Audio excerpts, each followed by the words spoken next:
کلام خدا میں سے جو آج ہم سیکھیں گے، ہم سب جو ہے ابراہم کی بلاہٹ کو کلام خدا میں سے جانتے ہیں۔ آج ہم اس بلاہٹ کو دیکھیں گے۔ آج جو یہ ہم کلام خدا سے سیکھیں گے، یہ اس کا ابتدائیہ ہوگا، یہ اس کا مختصر ہوگا کہ جب خدا قدوس ابراہم کو بلاتے ہیں تو وہ کیا معنی رکھتا ہے۔ ابراہم کی بلاہٹ میرے اور آپ کے لیے کیا معنی رکھتی ہے۔ ہم اس کے اندر جب دیکھتے ہیں تو عبرانی زبان کا ایک مصرع ہے، اور عبرانی زبان میں اسے کہتے ہیں لخ لخا۔ لخ لخا اس کا مطلب ہے گو لیو، آپ جائیں۔ ہم نے یہ دیکھنا ہے کہ کیا ابراہم کی بلاہٹ کیا ابراہم کے لیے صرف خدا قدوس کی طرف سے تھی، یا یہ بنی نوع انسان کے لیے تھی۔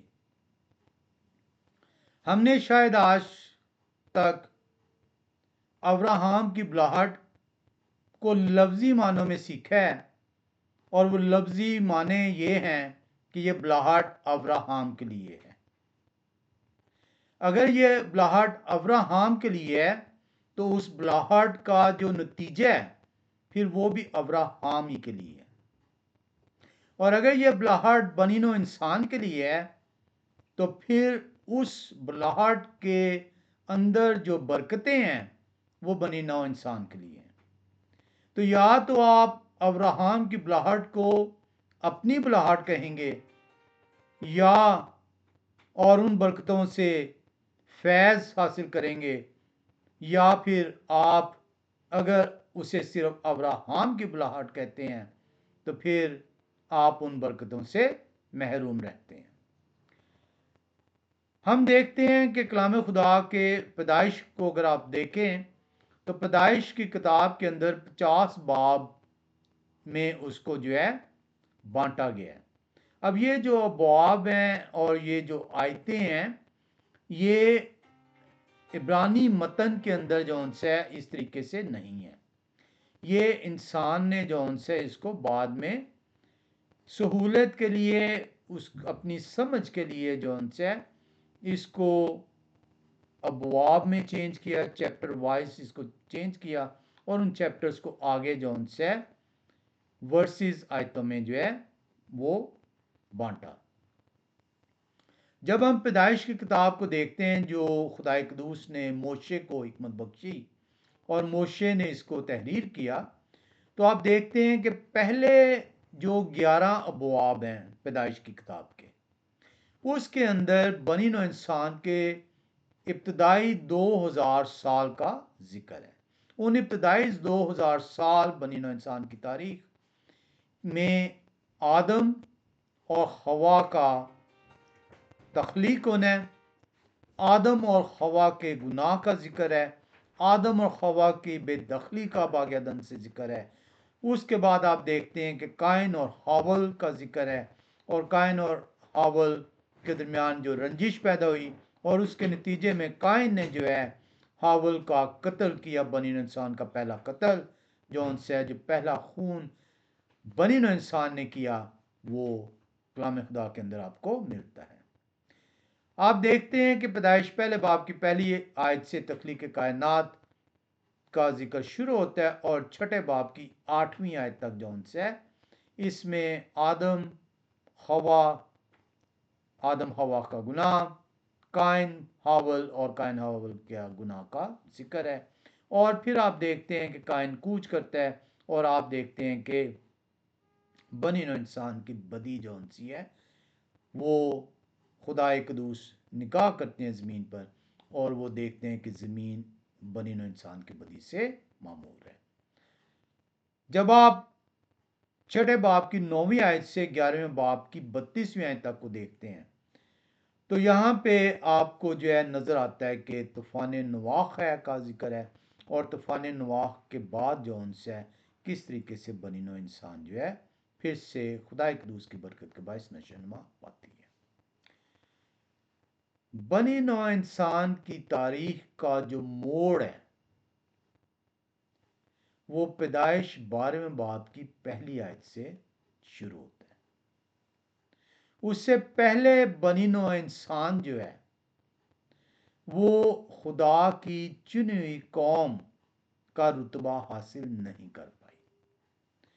تو پیدائش پہلا باب 12ویں باب کی پہلی آیت بنی نوع انسان کے اس تاریخی موڑ کی طرف اشارہ کرتی ہے جب خدائے قدوس ایک شخص کو چنتے ہیں، اور وہ شخص 75 برس کے ہیں، اور 75 برس کے ہونے پر اس شخص کو چنا جاتا ہے اور وہ شخص بے اولاد ہے۔ یہاں سے اس بنی نوع انسان کے موڑ کا خدا قدوس آغاز کرنے لگے ہیں، جب خدا اس شخص کو جو اب 75 برس کے ہیں، بے اولاد ہیں، اپنے لیے چنتے ہیں، اور ان کے ذریعے سے برکتیں جو سی ہیں بنی نوع انسان کو صادر فرماتے ہیں، اور بنی نوع انسان کے لیے ایک قوم جو اپنے لیے وہ ہے اس کا آغاز ٹھہراتے ہیں۔ ہم پیدائش کی کتاب میں چلیں گے اور اس کے پہلے 12ویں باب کی پہلی آیت کو دیکھتے ہیں۔ پیدائش 12:1 کے اندر جب آپ دیکھیں تو آپ نے بڑی دفعہ، جیسے میں نے ذکر کیا ہے، ابراہام کی بلاہٹ، آپ ابراہام ہے، واہ کی ساؤنڈ ہے، بے کی ساؤنڈ نہیں ہے، کیونکہ یہ عبرانی زبان کا لفظ ہے۔ یہ بے کے نیچے ایک ڈیش ہوتی ہے جو کہ واہ کی ساؤنڈ کرتی ہے، ابراہام۔ پیدائش 12ویں باب کی پہلی آیت کو پڑھیں تو لکھا ہے، اور یہوہ نے ابرام، ان کا نام ابھی ابراہام نہیں رکھا خدا نے، ابھی وہ ابرام ہے، اور یہوہ نے ابرام سے کہا، کیا کہہ رہے ہیں وہ، کہ آپ اپنے وطن، کیوں کہہ رہے ہیں اپنے وطن کو چھوڑیں، اور اپنے رشتے داروں کے بیچ سے، اور اپنے باپ کے گھر سے نکل کر اس ملک میں جائیں جو میں آپ کو دکھاؤں گا۔ And Yahweh said to Abram, go yourself out of your land, from your relatives, and from your father's house, to a land which I show you. اب یہاں پہ آپ دیکھتے ہیں کلام خدا کے اندر، یہاں پہ جو انہیں حکم دیا جا رہا ہے، گو لیو، لیخ لخا، کیا یہ حکم صرف ابراہم کے لیے ہے، یا یہ میرے لیے بھی ہے اور آپ کے لیے بھی ہے؟ ہم اس کو تفصیل سے سیکھیں گے، جیسے میں نے ذکر کیا کہ آج ہم اس کے ابتدائیہ کو دیکھیں گے۔ یہودی کتابوں کے اندر، مدراش کے اندر، اس کو اس طریقے سے بیان کیا گیا ہے کہ ایک شخص گزرتا ہے اور وہ دیکھتا ہے کہ شہر جل رہا ہے، اور وہ حیران و پریشان ہے کہ شہر جل رہا ہے تو کیا اس شہر کا کوئی مالک نہیں ہے؟ وہ اونچی آواز سے پکار کر کہتا ہے، کیا اس شہر کا کوئی مالک ہے؟ مالک اس کی آواز سن کے جواب دیتا ہے، ہاں، میں اس شہر کا مالک ہوں۔ یہ اسی طرح ہے کہ ابراہم اس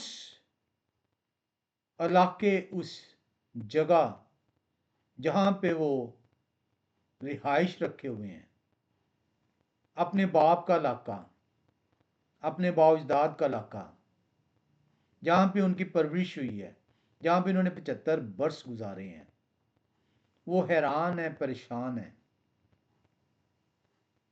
وہ بنی نوع انسان کو دیکھتے ہیں، وہ دیکھتے ہیں کہ بہت سارے خدا ہیں جن کی پرستش کی جا رہی ہے، اور وہ پکارتے ہیں، کیا اس کائنات کا کوئی مالک ہے؟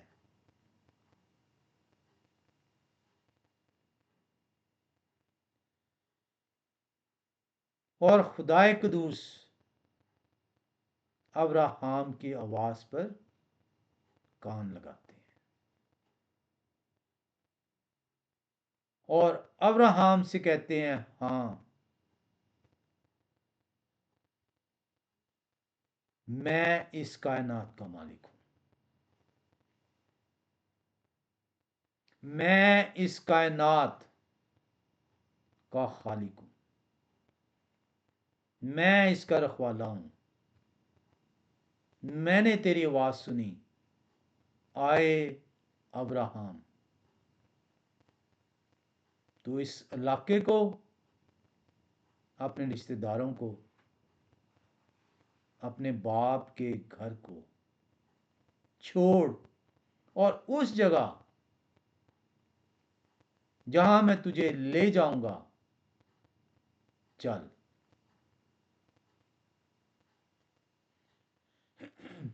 کیا آپ کے اندر سے کبھی یہ آواز نکلی ہے؟ کیا آپ کے اندر سے اس دنیا میں جو کچھ ہو رہا ہے آپ اسے روزانہ دیکھتے ہیں؟ آپ کے گھر کے اندر جو کچھ ہو رہا ہے، آپ کے رشتہ داروں کے اندر جو کچھ ہو رہا ہے،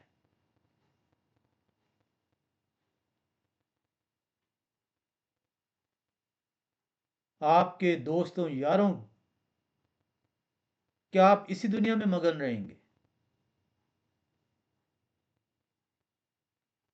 یا آپ کے اندر سے بھی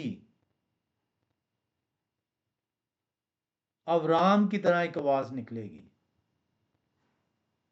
کہ کیا اس کائنات کا کوئی مالک ہے؟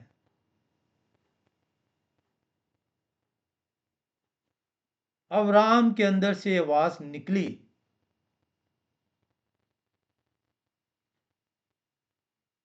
جو کہ خدا نے سنی۔ بنی نوع انسان کی تاریخ کا وہ لمحہ جب خدا نے بنی نوع انسان کو اپنی قوم بنانے کا فیصلہ کیا۔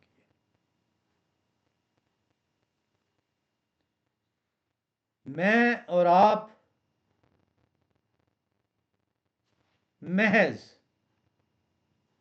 کلام خدا کو پڑھتے ہیں اور سمجھتے ہیں کہ ہمیں اس کی سمجھ ہے،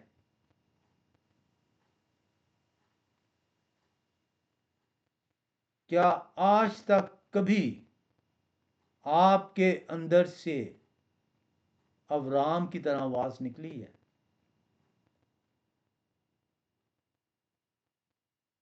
کہ کیا اس کائنات کا کوئی مالک ہے؟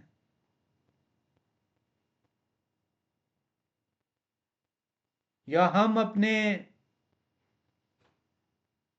ارد گرد کے کاموں میں اتنے بزی ہیں کہ ہمیں کوئی احساس ہی نہیں ہے، ہمیں کوئی پرواہ ہی نہیں ہے؟ آواز نکلے گی تو خدا کی پکار آپ کو آئے گی، ایک لمبا سفر، ایک آزادی کا سفر۔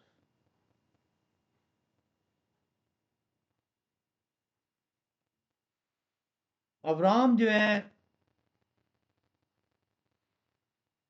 انہیں بہت سارے مشکلات کا سامنا کرنا پڑا ہے۔ آئے ہم دیکھیں کہ جب خدا نے کہا نکلیں تو ابرام نے اس بلاہٹ پر کیا رسپانس دیا ہے۔ ہم پیدائش 12ویں باب کی 4 اور 5 آیت میں دیکھتے ہیں، لکھا ہے سو ابرام یہوہ کے کہنے کے مطابق چل پڑے اور لوط ان کے ساتھ گیا، اور ابرام 75 برس کے تھے جب وہ ہاران سے روانہ ہوئے، اور ابرام نے اپنی بیوی ساری اور اپنے بھتیجے لوط کو اور سب مال کو جو انہوں نے جمع کیا تھا، اور ان آدمیوں کو جو ان کو ہاران میں مل گئے تھے ساتھ لیا، اور وہ ملک کنعان کو روانہ ہوئے۔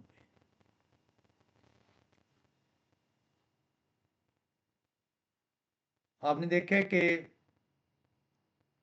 ابرام کی آواز اور خدا قدوس کا جواب۔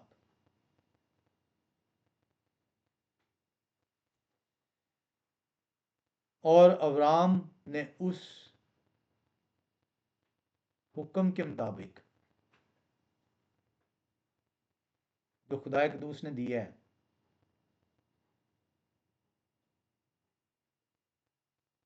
اپنا گھر چھوڑا ہے،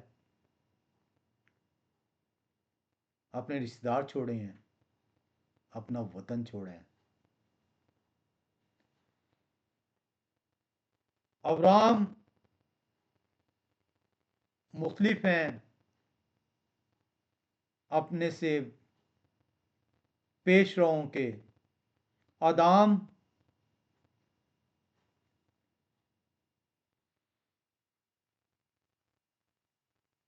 ابرام سے پہلے جو ہے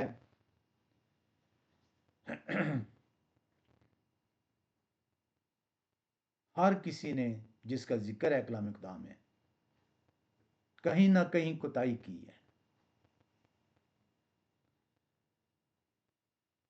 آدم جو ہے اپنی پرسنل رسپانسبلٹی سے غافل ہے، اپنی خود کی ذمہ داری سے غافل ہے۔ خدا قدوس فرماتے ہیں کہ اس پھل کو مت کھانا، اس درخت کا پھل نہ کھانا، جس دن تم نے کھایا تم مرو گے۔ آدم پرسنل رسپانسبلٹی سے غافل ہو جاتا ہے، اور ساری کے کہنے پر خوا کے کہنے پر پھل لے لیتا ہے۔ قائن اخلاقی ذمہ داری سے غافل ہے۔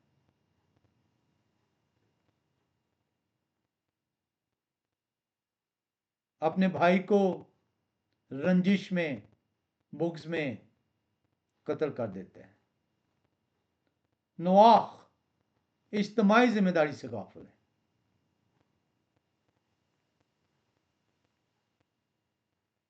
بابل کے لوگ خود پرستی کا شکار ہیں۔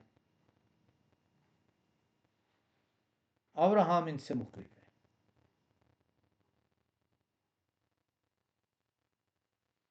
ابراہم آدم سے مختلف ہے۔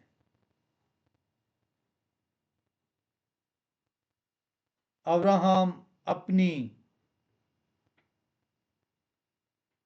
خود کی ذمہ داری کو لیتے ہیں، پرسنل رسپانسبلٹی کو فیل کرتے ہیں۔ وہ یہ نہیں کہتے کہ میں ساری سے پوچھوں گا، وہ میری بیوی ہے،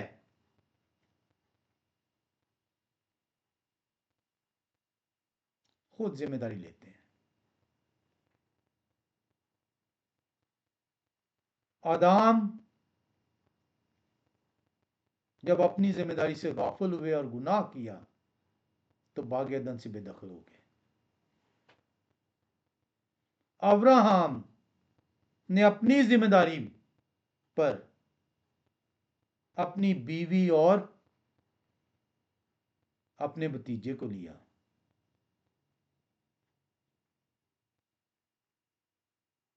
وہ بے دخل نہیں ہوئے،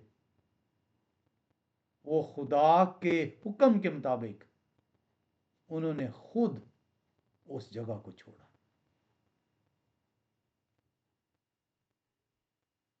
ایک ایسی جگہ کے لیے جس کا ابھی انہیں علم نہیں ہے، ملک کا نام نہیں بتایا گیا. قائن اخلاقی ذمہ داری سے غافل ہے، بھائی کے قتل کا مرتکب ہے.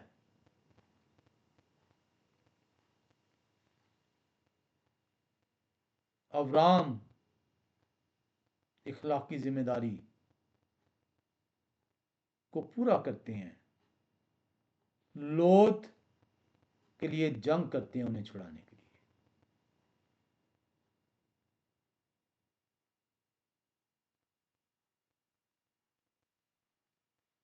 نواح اجتماعی ذمہ داری سے غافل ہے.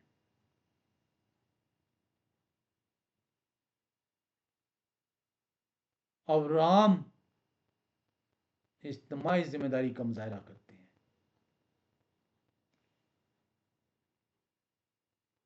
نواح اور ان کے ساتھ 7 اور جانیں، کل 8 بنی نوع انسان کشتی میں داخل ہوتے ہیں. باقی تمام بنی نوع انسان روئے زمین پر سے کاٹ ڈالی جاتی ہے. نواح خدا کے حضوری میں گڑ گڑاتے نہیں ہیں. آئے خدا نگاہ کریں اور دیکھیں کہ شاید 50 ان میں سے لوگ راس باس ہوں. آئے خدا شاید 40 ہوں. آئے خدا شاید 30 ہوں، 20 ہوں، 10 ہوں. اور نواح اجتماعی ذمہ داری سے غافل ہیں. ابرام گڑ گڑاتے ہیں. سدوم اور عمورہ کے لوگوں کے لیے وہ خدا سے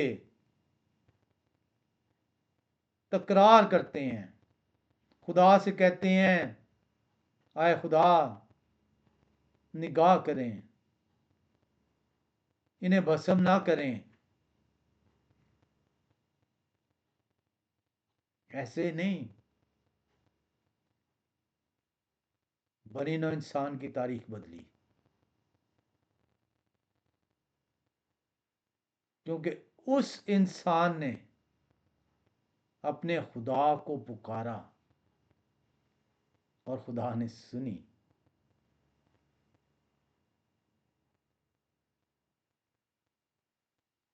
خدا کو پکارا، خدا نے جواب دیا.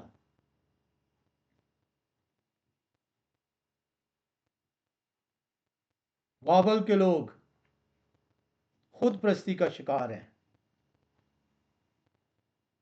ابراہم تو یہاں تک تیار ہیں کہ اگر خدا نے حکم کیا کہ اپنے بیٹے کو، اکلوتے بیٹے کو جو 99 برس کے ہیں جب انہیں بتایا گیا ہے، اور اس وقت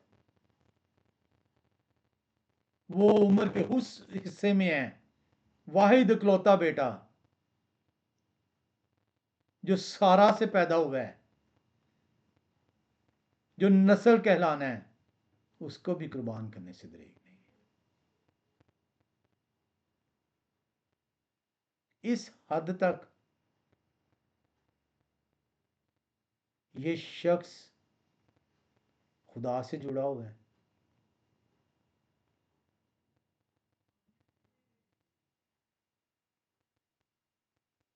ہم لوگ اپنے آپ کو خدا کا بندہ کہتے ہیں.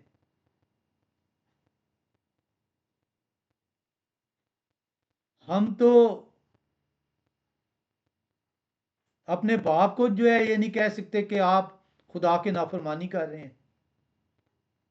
ماں کو نہیں کہہ سکتے، رشتہ داروں کو نہیں کہہ سکتے، دوست باپ کو نہیں کہہ سکتے.